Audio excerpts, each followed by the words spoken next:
Assalamu alaikum mes chers frères et sœurs, aujourd'hui je vous raconte l'histoire intégrale du prophète Mohammed et l'une des plus fascinantes de l'histoire de l'humanité.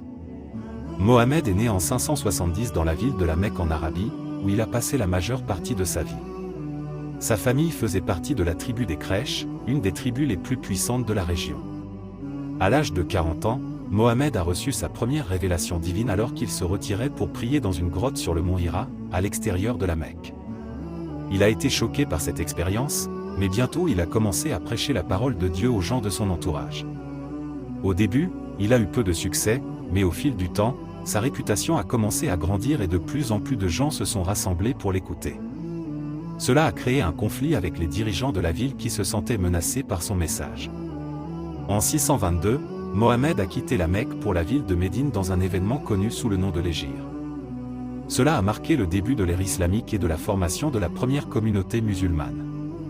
Mohammed a pris le rôle de chef de la communauté et a commencé à établir des lois et des règles pour régir la vie des musulmans. Au cours des années suivantes, Mohammed a mené plusieurs batailles pour défendre sa communauté contre les attaques des tribus voisines. Il a également envoyé des émissaires dans d'autres régions pour prêcher l'islam et établir des alliances.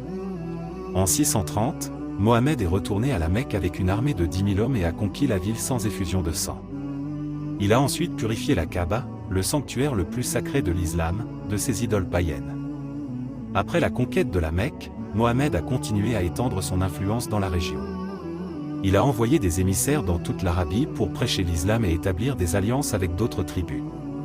En 632, il a effectué un pèlerinage à la Mecque, connu sous le nom de Hajj, où il a prononcé son célèbre discours d'adieu. Peu de temps après son retour à Médine, Mohammed est tombé malade et est décédé en juin 632.